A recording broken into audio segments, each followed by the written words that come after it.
NST Nernst equation. तो hello and welcome everybody, welcome to the Hopes academy. आज हम लोग जो पढ़ेंगे वो क्या पढ़ेंगे, नस्ट इक्वेशन। तो नस्ट इक्वेशन क्या है? नस्ट इक्वेशन बोलता है कि we can find EMF of cell at any concentration. क्या करेंगे? किसी भी कंसंट्रेशन पर अगर हमको EMF फाइंड करना है तो हम क्या कर सकते हैं, नस्ट इक्वेशन से फाइंड कर सकते हैं EMF ऑफ सेल। क्योंकि कल तक जो पढ़ रहे थे सेल पोटेंशियल डिफरेंस है, उससे हम सिर्फ E0 निकाल सकते थे। मतलब वो जो काम था वो 25 डिग्री सेल्सियस पे 1 मोलर कंसंट्रेशन पे हो रहा था। लेकिन अब हम क्या कर सकते हैं, एनी कंसंट्रेशन एंड प्रेशर, किसी भी कंसंट्रेशन और प्रेशर पे हम लोग EMF फाइंड कर सकते हैं, किसी भी टेम्परेचर पे फाइंड कर सकते हैं। तो इसका जो फॉर्मूला है वो ये है कि ई सेल क्या है, E cell is equal to E0 cell minus के RT by NF ln Q। Sir यहाँ पर ये सारे टर्म जो है वो क्या क्या है जरा ध्यान से समझेंगे। तो इसमें देखेंगे तो ई सेल का मतलब है EMF ऑफ क्या है, EMF ऑफ सेल का EMF एट एनी कंसंट्रेशन। किसी भी कंसंट्रेशन पर EMF ऑफ सेल निकालना है तो ये आ जाएगा। E0 सेल क्या है? तो E0 सेल का मतलब है EMF of cell at 1 molar concentration 1 molar होगा और टेम्परेचर जो होगा वो होगा 25 डिग्री सेल्सियस। ठीक है। और R का मतलब क्या है? R का मतलब है गैस कांस्टेंट। क्या मतलब है? Gas constant. और R का वैल्यू कितना होगा? तो 25/3, जिसको हम लोग बोलते हैं 8.314। कितना बोलते हैं? 8.314। इसका यूनिट होगा वो होगा जूल पर मोल केल्विन। कितना होगा? जूल पर मोल केल्विन। अब इसके बाद आते हैं N का। तो N का मतलब होगा number of electron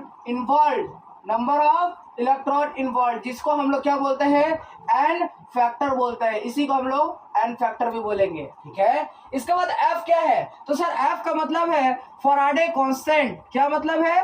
Faraday constant. जो फैराडे कांस्टेंट है उसका वैल्यू होता है, तो 1F इज इक्वल होता है 96500 कूलम। कितना होता है? 96500 कूलम। बोलो, किसी को कोई डाउट है? सर ये क्या लिखे हैं? RT बाई NF लॉग, उसके बाद ये लॉग Q है, ln Q है। क्या है? Q लॉग नहीं है, ln है। ln लॉग का एक अलग फॉर्म है। Q क्या है? Sir what is Q? Q के बारे में नहीं बताए तो Q का मतलब है रिएक्शन कोसेंट। क्या है? Reaction quotient. क्या है? Reaction quotient. जरा ध्यान से समझना, अभी एकदम एक सवाल करवाएंगे, पूरा कहानी क्लियर हो जाएगा। पर उससे पहले एक बात समझते हैं। Sir E cell is equal to E0 cell है, वेरी गुड। उसके बाद हम जब देखेंगे तो R का वैल्यू 25/3 रखते हैं। टेम्परेचर हम लोग जनरली क्या करते हैं, तो टेम्परेचर 25 डिग्री सेल्सियस ही रहने देता है जनरली। हम लोग ज्यादातर में 25 डिग्री सेल्सियस लेंगे तो 298 केल्विन रखेंगे। ठीक है। और उसके बाद क्या करेंगे, नीचे में N रखेंगे। ठीक है। और F का वैल्यू रखेंगे तो F का वैल्यू कितना है? 96500 कूलम। और क्या होगा, यहाँ पर एक काम और कर सकते हैं, इस ln को लॉग में चेंज कर दो। तो जब ln को लॉग में चेंज करते हैं, जरा ध्यान से समझना, क्या करेंगे? ln को लॉग में चेंज करेंगे। तो जब ln भाई साहब लॉग में चेंज होता है तो लिखते हैं 2.303 लॉग बेस 10Q। ओके। जब ये पूरा का पूरा ये मल्टीप्लीकेशन होगा, ये पूरा का पूरा रिजल्ट निकलेगा, तो वो रिजल्ट ही आपको याद रखना है। वो रिजल्ट क्या आ जाएगा, जरा ध्यान से समझना। वो जो रिजल्ट आता है वो एकदम आराम से समझेंगे क्या आ जाएगा, बस उसी के बारे में हम लोग को चर्चा करना है और उसी से सवाल ही डायरेक्ट बनेगा, यूं चुटकी में सॉल्व होगा। Sir E cell is equal to E0 cell. क्या है? E0 cell. और ये जब पूरा वैल्यू होता है तो ये आता है 0. माइनस लगा करके ये जो पूरा वैल्यू आएगा वो आएगा 0.059। ये n छोड़ करके, ये n मत काउंट कर लेना, n बाहर होगा भाई। ये डब्बा थोड़ा सा अच्छे से बनाओ, n बाहर होगा। तो यहाँ पर 0.059 आ जाएगा, 0.0591/n लॉग बेस 10 का Q हो जाएगा। तो मैं क्या कर सकता हूँ कि E cell is equal to क्या लिख सकते हैं? E cell is equal to लिख सकते हैं E0 सेल माइनस के 0.059 को कैलकुलेशन पर्पस के लिए हम लोग लिखते हैं 0.06 by N log base 10Q। क्या लिखेंगे? Log base 10Q। ये आपका फॉर्मूला होगा और इस फॉर्मूला से सॉल्व करेंगे। मैं आपको सिखाऊंगा कि इस फॉर्मूला में क्या क्या करते हैं और कैसे कैसे करते हैं। ठीक है, यहां तक किसी को कोई डाउट है तो पूछ लीजिए।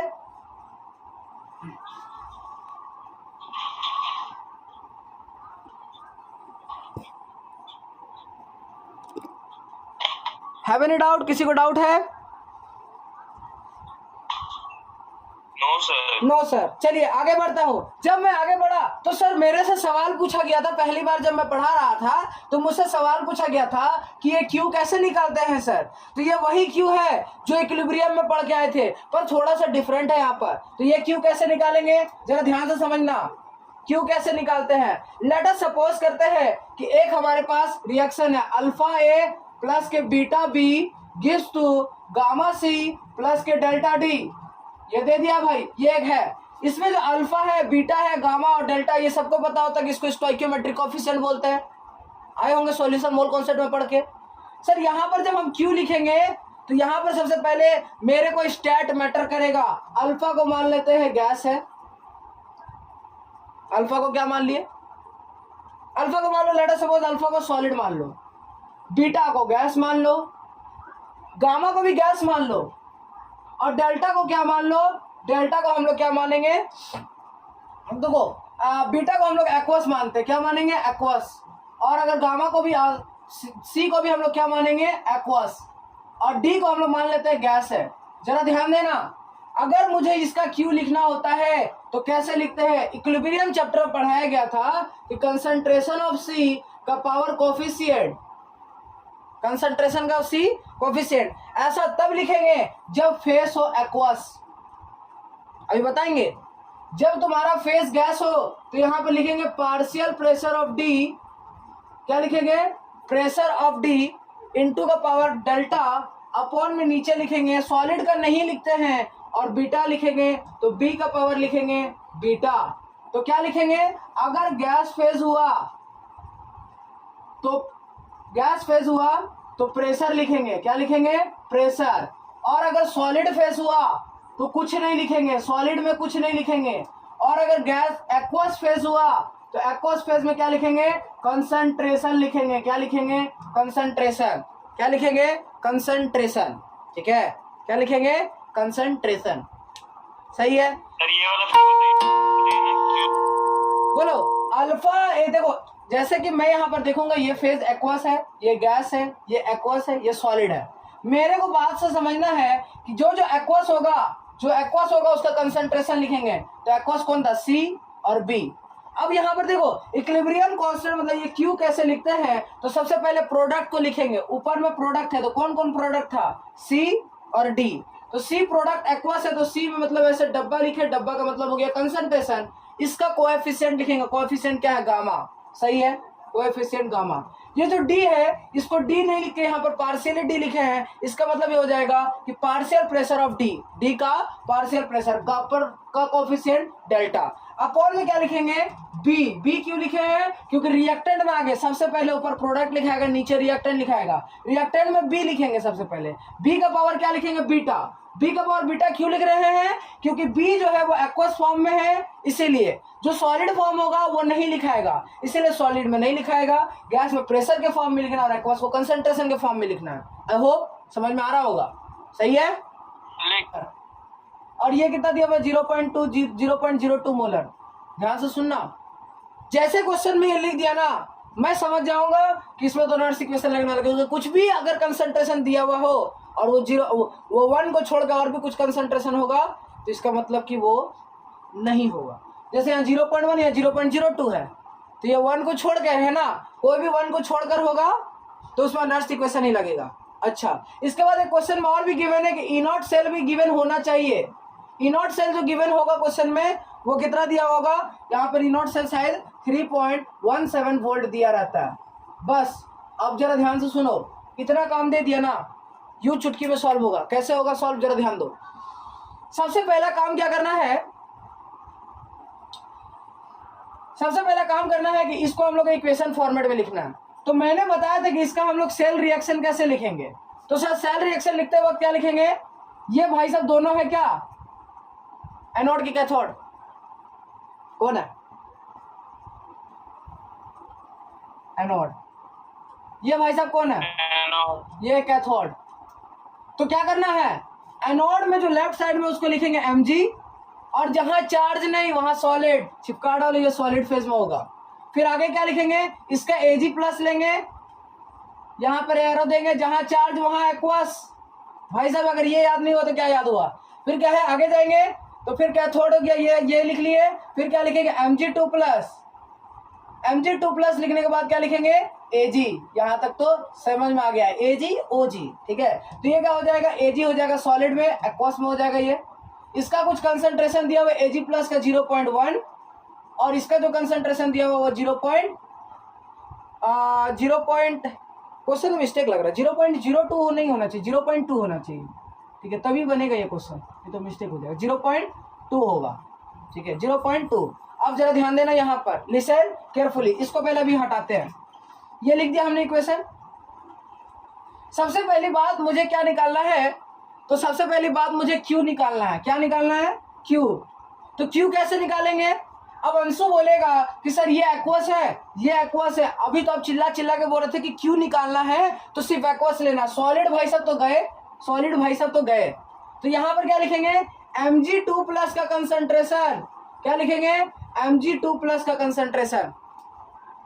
इसके आगे कोफिशिएंट क्या है 1, तो यहाँ पर इसका पावर 1 अपॉन में क्या लिखेंगे Ag प्लस का कंसंट्रेशन, क्योंकि पहले तो लिखते हैं प्रोडक्ट में जो कंसंट्रेशन एक्वस फेज में उसको लिखे, फिर यहाँ क्या लिखेंगे 1, क्योंकि इसके भी कोफिशिएंट 1 है, पक्का नहीं होगा 1, क्योंकि इसको बैलेंस करना है, तो यहाँ 2 चार्ज है तो यहाँ 2 लगाना होगा, तो फिर यहाँ भी 2 लगाना होगा, तो इसका जो पावर हो जाएगा वो हो जाएगा 2। इसको बैलेंस करना जरूरी है, बैलेंस करना, चार्ज बैलेंस करने के चक्कर में मुझे यहाँ 2 लगाना पड़ा, तो 2 प्लस बना, जब यहाँ 2 Ag बना तो यहाँ भी 2 Ag होगा। अच्छा अब देखो Mg2 प्लस, नहीं समझ में आया, रुक जाओ एक सेकेंड। देखो सबसे पहले क्या करना है, यहाँ पर इक्वेशन लिखेंगे Mg प्लस के Ag plus gives to Mg2 plus के Ag, यहां तक कोई दिक्कत।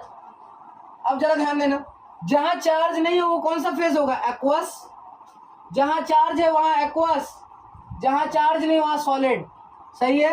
अब जरा ध्यान दो, सबसे पहले इक्वेशन को बैलेंस करना होगा, तो यहां पर देखा तो एक Mg तो बैलेंस था, लेकिन चार्ज बैलेंस नहीं था, क्योंकि यहाँ इधर साइड में नेट चार्ज जो आ रहा था वो 2 आ रहा था, और इधर साइड में जो नेट चार्ज आ रहा था वो 1 आ रहा था, CPC पे चार्ज था। तो चार्ज बैलेंस करने के लिए क्या करेंगे, इसको 2 से मल्टीप्लाई करेंगे, तो 2 Ag प्लस, अब चार्ज हो गया 2 इंटू प्लस 1 2, इधर भी 2, लेकिन यहाँ 2 Ag हुआ, तो बैलेंस करने के लिए यहाँ भी 2 Ag लगाना होगा। सिंपल बात है कि पहले बैलेंस करना होगा, ठीक है। फिर लिखेंगे Q, तो Q लिखने के लिए क्या करेंगे, जो एक्वस फेज में होगा उसी को लिखते हैं। तो प्रोडक्ट में एक्वस फेज में कौन है, Mg2 प्लस, इसके आगे कोफिशिएंट क्या लिखा हुआ 1 लिख दिए।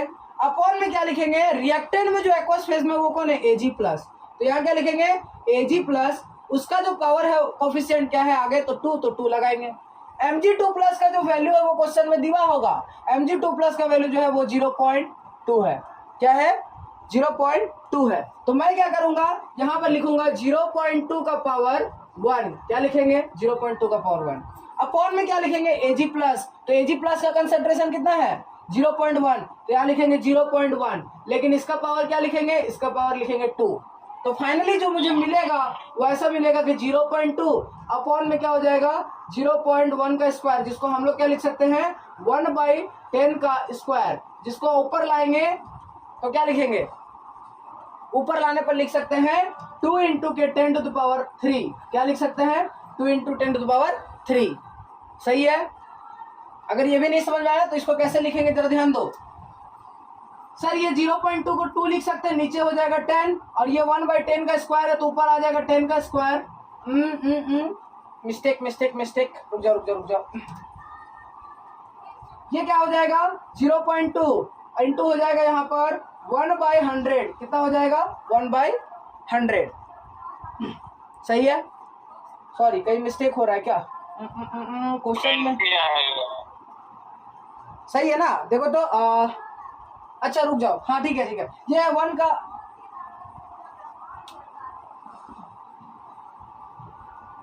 मिस्टेक हो रहा है क्या? फिक्स तो है। कुछ मिस्टेक हो रहा है मेरे को लग रहा है।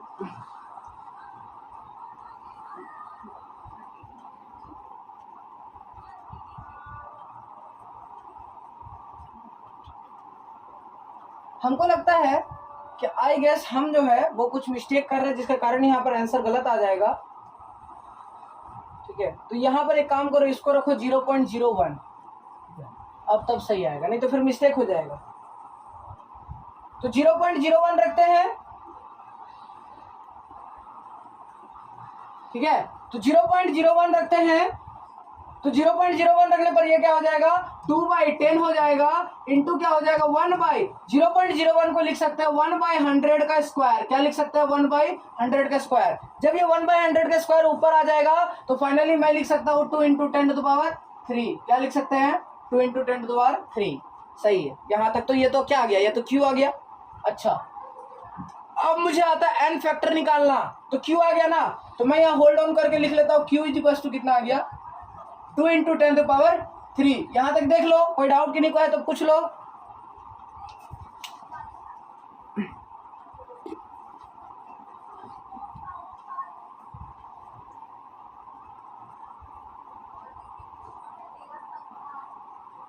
कुछ ऐसा करके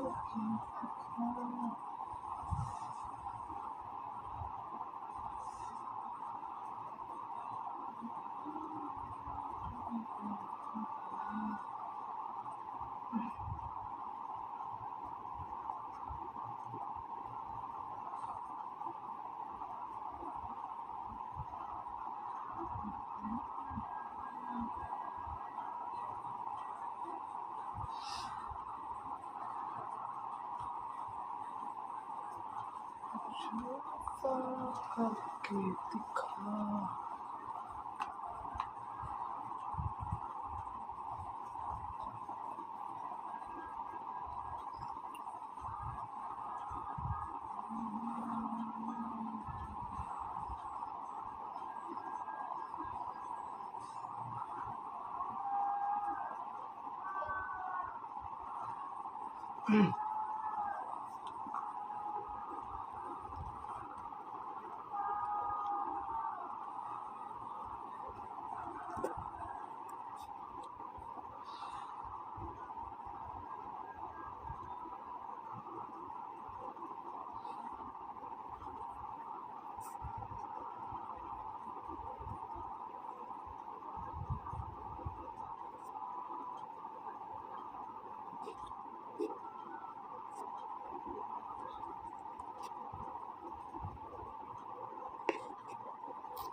करके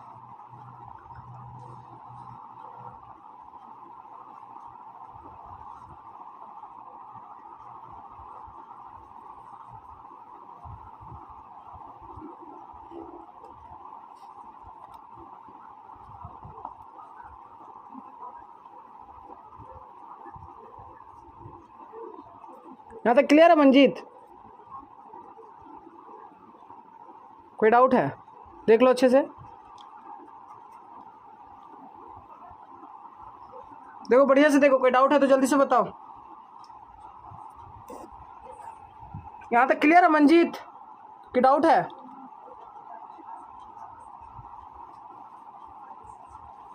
मंजीत आवाज नहीं आ रहा है क्या? हेलो, आवाज नहीं आ रहा है क्या? तो यहां तक क्यू आ गया। अब क्या करना है कि क्यू को होल्ड ऑन करना है, बाकी सारे चीजों को मैं इरेज करता हूं। बोलो हेलो, कोई डाउट है? हेलो, हाँ कोई डाउट? आवाज आ रहा है? आ रहा, कोई डाउट है? नहीं, ठीक है, तो यहाँ तक क्यू आ गया। क्यू आने के बाद क्या करना है, पूरी बातों को, स्टोरी को मिटाना है। अब मुझे देखो, हर बार जब नस्ट इक्वेशन लगाएंगे तो मुझे दो ही चीज चाहिए, पहला क्यू, दूसरा एन फैक्टर, बाकी सब चीज तो कोई काम ही नहीं है, ई नॉट सेल तो गिवन होगा। अब आता है कि सर एन फैक्टर कैसे निकाले, तो ध्यान देना, एन फैक्टर अगर एक बार समझ गए ना तो यू चुटकी में इवॉल्व हो जाएगा। देखो जरा ध्यान से, एन फैक्टर कैसे निकालेंगे। सबसे पहले तो ये बैलेंस कर लिए, बैलेंस करने के बाद क्या करना है, ये mg से यहाँ आ जाएंगे, ये mg से यहाँ जाएंगे। ध्यान से देखना, ये mg से कहाँ गए, इस mg प्लस में। तो यहाँ पर देखेंगे यहाँ कितना mg प्रेजेंट था, how many mg present here, 1, तो यहाँ लिखेंगे 1। फिर लगाएंगे मॉड, क्या लगाएंगे, मॉड। यहाँ पर mg पे जो चार्ज होगा वो 0 है तो 0 लिखेंगे, माइनस करेंगे यहाँ पर जो mg पे चार्ज है वो कितना चार्ज है, 2, तो जब मॉड से बाहर आएगा तो ये आ गया 2, यही हो जाएगा एन फैक्टर। क्या हो जाएगा, एन फैक्टर। अच्छा सर अगर एजी प्लस से करते हैं तो क्या यही आंसर आता, बिल्कुल, यहाँ से यहाँ करते, आ जाओ फिर से समझो, नहीं समझ में आया तो यहाँ पर कितना एजी है, 2, यहाँ वाला एजी मत देखना, यहाँ वाला एजी देखना, 2, इस एजी पे जो चार्ज दिख रहा है वो दिख रहा है +1, तो +1 लिखेंगे, माइनस करेंगे इस एजी पे जो चार्ज है वो है 0, तो यहाँ से भी आ जाएगा एन फैक्टर 2। तो किसी भी एक इक्वेशन में चाहे कोई भी एन फैक्टर निकालो, एन फैक्टर हमेशा बराबर आता है। तो सर एन फैक्टर भी आ गया 2, कितना आ गया, 2, ठीक है, एन फैक्टर भी 2 आ गया। आई गेस यहाँ तक तो क्लियर है। अब आता है ई सेल निकालने का बारी, तो इसको हम लोग करते हैं इरेज। ई सेल कैसे निकालेंगे, तो ई सेल निकालने के लिए क्या करना है कि sir E cell is equal to formula जो होता है वो होता है ई नॉट सेल, क्या होता है, ई नॉट सेल माइनस RT/NF/ln(Q). तो अब हम लोग क्या करेंगे, अब वो सब फॉर्मूला तो भूल जाएंगे, अब जो फॉर्मूला याद रखना वो रखना 0.06 log बेस Q अपॉन में क्या हो जाएगा नीचे n। ई नॉट सेल का वैल्यू कितना है, 3.17 वोल्ट, कितना है 3.17 वोल्ट, वोल्ट मत लिखो अभी फिलहाल। यहाँ पर क्या करें, माइनस 0.06 बाई एन फैक्टर का वैल्यू कितना है, 2। अब आता है लॉग 2 × 10⁻3, यह सबसे बड़ा इंपॉर्टेंट बात। यहाँ पर इसका कैसे वैल्यू निकालेंगे, तो इसके लिए अलग अलग ट्रिक है, ठीक है। तो आई गेस हम एक काम करेंगे कि जितना भी लॉगरिथम का है उसका एक अलग ही सेपरेट वीडियो बना देंगे। तो क्या हो जाएगा, यहाँ पर इसको 3.17 रहने देंगे, इसको जब कट करेंगे तो यह आ जाएगा 0.03। ध्यान से देखना, यहाँ तक आ गया। चलिए अब देखो क्या करेंगे,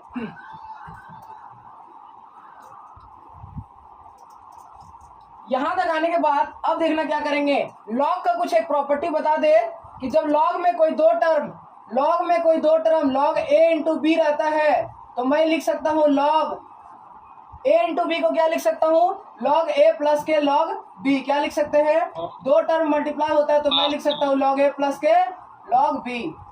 क्या हो मंजित, कोई डाउट है? 3.17 माइनस के 0.03, यहाँ पर क्या लिखेंगे, ब्रैकेट लगाएंगे और लिखेंगे लॉग ए कौन हो गया ये, और बी कौन हो गया ये, तो यहाँ लिखेंगे लॉग 2। क्या लिखेंगे, लॉग 2 माइनस क्या करेंगे, लॉग 10⁻3। सही है, हाँ। अब यहाँ पर जब आगे बढ़े तो देखना जरा ध्यान से, मैं क्या करूंगा, 3.17 को रहने दूंगा, माइनस के 0.03, लॉग 2 का वैल्यू कितना होता है आकाश, यहाँ पर माइनस करेंगे, लॉग 10⁻3 है। जब लॉग किसी लॉग का एक और प्रॉपर्टी है कि लॉग का अगर a का पावर b रहता है तो हम उसको लिख सकते हैं b log a। तो यहाँ पर जब लिखेंगे तो ये हो जाएगा 3 log 10, और log 2 का वैल्यू होता है वो होता है 0.3। कितना होता है, 0.3। सही है, कोई डाउट? अब जरा ध्यान देना, सुनिए ना, हाँ बोलो। अच्छा यहाँ प्लस होगा ना, बोलो बोलो क्या डाउट है? हाँ बोलो। एन फैक्टर दोनों, हाँ एन फैक्टर दोनों ही आएगा, एन फैक्टर 2 ही आएगा, वही तो बोल रहे हैं, एन फैक्टर तो 2 ही आएगा ना। अभी तो इक्वेशन में देखिए एन फैक्टर 2 आ रहा है। हेलो, क्या हो गया, नेटवर्क इशू हो रहा है क्या?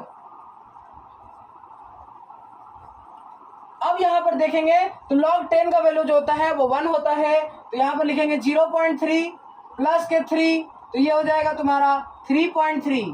तो 0.3 माइनस कर देंगे 3.17। तो यहाँ पर जब इसका फाइनल वैल्यू देखे तो फाइनल वैल्यू कितना आएगा, लिसन केयरफुली। जब हम देखेंगे तो ये आ जाएगा तुम्हारा 0.03 इंटू क्या आ जाएगा 3.3, क्या आ जाएगा माइनस, यहाँ पर आ जाएगा 3.17, तो यहाँ हो जाएगा 3.17 माइनस कर देंगे तो ये कितना आ जाएगा सर। ये अगर हम यहाँ से पॉइंट हटाए तो 2 नंबर, यहाँ से पॉइंट हटाए तो 1 नंबर, इसको हम लोग क्या लिख सकते हैं कि 99, तो ये आ जाएगा 0 मतलब अगर आ जाएगा पूरा ही 99 आ जाएगा, और 99 और नीचे 3 डिजिट है तो यहाँ लिख सकते हैं 0.099। तो ये आ जाएगा तुम्हारा 3.071, क्या आ जाएगा 3.071। तो ये हो जाएगा तुम्हारा फाइनल आंसर इस क्वेश्चन का। एग्जाम में इस टाइप का क्वेश्चन आता है, थोड़ा सा टाइम हम लोग को लग रहा था क्योंकि हम लोग बहुत धीरे धीरे बना रहे थे। अगले क्वेश्चन एकदम खोल देंगे, तुरंत सॉल्व करेंगे फटाफट एकदम स्पीड में। रेडी? सेल दिया ही नहीं है तो सबसे पहले इस सेल क्वेश्चन में हमें क्या लिखोगे, ई सेल का फॉर्मूला। तो सर ई सेल का जो फॉर्मूला था वो क्या था, E cell is equal to E naught cell minus 0.06 by N log base Q. मुझे तो अब तक एन निकालना था, क्यू निकालना था भाई साहब, इस बार तो ई नॉट सेल भी निकालना है। तो ये को क्या हो गया, बेस्ट सवाल। अब ई नॉट सेल जिनको नहीं निकालना आएगा गया उनका हालत खराब। तो क्या करेंगे, सबसे पहले मैं लिखूंगा सेल रिएक्शन। तो सेल रिएक्शन कैसे लिखेंगे, तो जिंक लिखेंगे प्लस के एजी प्लस करेंगे, क्या करेंगे इसको बना देंगे Zn2 प्लस, प्लस क्या बना देंगे एजी बना देंगे। जरा ध्यान से समझना, यहां पर जिंक कितना है 1, यहाँ कितना है 1, लेकिन यहाँ जिंक पे जो चार्ज है, यहाँ जो नेट चार्ज है वो 2 है। तो नेट चार्ज 2 बनाने के लिए यहाँ क्या करना होगा 2 से मल्टीप्लाई। जब यहाँ 2 से मल्टीप्लाई करेंगे तो यहाँ भी 2 से मल्टीप्लाई करेंगे। बिल्कुल झकास, यहाँ तक पहले बैलेंस कर लिया। ओके, फिर क्या करना है, बैलेंस करने के बाद मुझे क्या करना है, हाँ बोलो, कुछ कोई बोल रहा है क्या, फिर से आ जाओ, बैलेंसिंग वाला ना, ठीक है। मैं क्या लिखूंगा, ये जिंक है तो जिंक लिखेंगे लेफ्ट को, फिर एजी प्लस लिखेंगे, फिर क्या लिखेंगे, ये तुम्हारा चेंज हो जाएगा Zn2 प्लस में, प्लस क्या हो जाएगा एजी में। जब देखेंगे तो यहाँ देखने पर मुझे चार्ज बैलेंस करना है। इधर चार्ज देखो तो इस पे 2, इस पे 0, तो टोटल चार्ज 2। इधर चार्ज देखो तो इस पे 0, इस पे 1, तो टोटल चार्ज 1। तो 2 बनाने के लिए क्या करना होगा, इसको 2 से मल्टीप्लाई करना होगा, और जब हम इसको 2 से मल्टीप्लाई करेंगे तो इसको भी 2 से मल्टीप्लाई करना होगा। ये बात अगर हम लोग कर लेते हैं तो आराम से हमारा क्वेश्चन सॉल्व हो जाएगा। बैलेंस करना जरूरी है, आप जरा ध्यान दो। अब मुझे ई नॉट सेल निकालना है, तो ई नॉट सेल का फॉर्मूला था E naught reduction at cathode minus E naught reduction at anode, सबको पता है। अब यहाँ पर देखो, ये जो सेल रिप्रेजेंटेशन दिया है इसमें बताए थे कि जो लेफ्ट साइड में होता है वो एनोड होता है, और जो राइट साइड में होता है वो होता है कैथोड। क्या होता है, कैथोड। तो जब मैं देखूं तो लेफ्ट साइड वाला क्या है, एनोड, तो एनोड में जिंक है, तो जिंक का रिडक्शन दिया है। तो सर ये तो रिडक्शन दिया ही नहीं, और कैथोड में देखे तो एजी है, तो एजी का क्या दिया, रिडक्शन दिया। तो इसका मतलब ये तो सही है कि कैथोड में रिडक्शन दिया, तो यहाँ 0.8 पुट कर दिया माइनस लगा करके। रिडक्शन एट एनोड, तो एनोड पे कौन है, तो एनोड पे जिंक है, और जिंक का जबकि ऑक्सीडेशन दिया। तो मैंने बताया था पिछले वीडियो में कि क्या करना है, इसमें साइन पलट देना। तो 0.76, तो कितना आ जाएगा, आई गेस 8 7 15, तो 1.06 आ रहा है क्या, नहीं 1.56 वोल्ट आ जाएगा, 1.56 वोल्ट। यहाँ तक तो किसी को डाउट नहीं होना चाहिए। अरे कोई है क्या जिसको डाउट हो रहा है, यहाँ तक तो आ गया, सही है। अब मुझे क्या निकालना है, तो अब मुझे निकालना, भाई साहब जल्दी जल्दी निकाल लेता हूँ। अगला जो मुझे निकालना है वो निकालना है क्यू। तो क्यू कैसे निकालेंगे, तो पहले सॉलिड और एक्वस का तो से लिखिए, जहाँ चार्ज नहीं वहाँ सॉलिड, जहाँ चार्ज वहाँ एक्वस, जहाँ चार्ज नहीं वहाँ एक्वस, जहाँ चार्ज वहाँ एक्वस, जहाँ चार्ज नहीं वहाँ सॉलिड, सही है। अब हाइड्रोजन छोड़ के, क्योंकि हाइड्रोजन में गैस हो सकता है, तो 1-2 एक्सेप्शन भी है। क्यू लिखेंगे तो क्यू क्या लिखेंगे, एक्वस Zn2 प्लस, तो Zn2 प्लस का पावर क्या लिखेंगे, तो बैलेंस तो पहले से है, तो इसका कोफिशिएंट 1 है, तो यहाँ 1 लिखेंगे, अपॉन में डैश देंगे। रिएक्टेंट में देखेंगे एक्वस Ag प्लस है, तो Ag प्लस का जो चार्ज है, जो मतलब आगे का कोफिशिएंट है वो 2 है। कंसंट्रेशन अगर देखें तो कंसंट्रेशन Ag प्लस का जो दिया वो 0.1 दिया है, मतलब क्या करेंगे, 0.1 का स्क्वायर करेंगे। क्या करेंगे? 0.1 का स्क्वायर करेंगे। जिंक 2 प्लस जो है उसको क्या करेंगे? उसका पावर 1 है तो यहाँ पर रखेंगे 10 का पावर 1। जब यहाँ पर देखेंगे तो ये आ जाएगा तुम्हारा 1/10 का स्क्वायर। 1/10 का मतलब 1/100, तो ये फाइनली आ जाएगा, वो आ जाएगा 10 टू द पावर 3। यहाँ तक कोई डाउट किसी को? अरे आपको डाउट नहीं है तो कमेंट सेक्शन में चिल्ला चिल्ला के बताइए कि डाउट नहीं है। ठीक है, अब आता है एन फैक्टर निकालने की बारी। हमने 2 चीज निकाल लिया, ई नॉट सेल निकाल लिया। मंजीत यहां तक क्लियर है ना? कोई डाउट तो नहीं? नहीं। ठीक है, अब मुझे बस एन फैक्टर निकालना है। एन फैक्टर कैसे निकालेंगे? तो यहाँ जिंक से इस जिंक पे जाएंगे, 2 होगा, बिल्कुल सही। एक जिंक है 1 लिखेंगे, 0 माइनस के 2 तो ये आ जाएगा 2। शाबाश, एन फैक्टर 2। यहाँ से भी 2 देखते हैं, यहाँ से भी 2 ही आता है। ठीक है, एन फैक्टर आ गया 2। फटाफट पुट कर दीजिए। ई नॉट सेल का वैल्यू कितना है? 1.56 माइनस क्या लगाएंगे? 0.06 बाय एन फैक्टर जो है वो कितना है? 2 है। लॉग बेस 10 और क्यू का वैल्यू कितना है? क्यू का वैल्यू कहाँ गया जी? क्यू का वैल्यू 10 टू पावर 3 है, मतलब लॉग बेस 10 मतलब लॉग 10 का पावर 3 लिखो। अगर यहाँ पर देखें तो लॉग का प्रॉपर्टी बोलता है कि जो पावर होता है उसको आगे घसका के लाइए, आगे लाएंगे तो 3 log 10 हो जाएगा। तो 1.56 माइनस के 0.03 लॉग बेस 10 तो ये हो जाएगा 3। तो यहाँ से जब करेंगे तो 1.56 माइनस के इसको जब मल्टीप्लाई करेंगे तो कितना हो जाएगा? 0.09 हो जाएगा। और जब इसको माइनस करेंगे तो ये हो जाएगा 1.47। कितना हो जाएगा? 1.47 वोल्ट। तो आई गेस कि सबको समझ में आया होगा। आया समझ सबको? कोई डाउट है? तो आज की क्लास जो है वो यहीं पर वाइंड अप करते हैं। मिलते हैं नेक्स्ट क्लास में, तब तक पढ़ाई करते रहिए। ठीक है, और नेक्स्ट क्लास में जब हम लोग मिलेंगे तो हम लोग पढ़ेंगे गिब्स फ्री एनर्जी। और क्या पढ़ेंगे? गिब्स फ्री एनर्जी के आगे के बारे में हम लोग चर्चा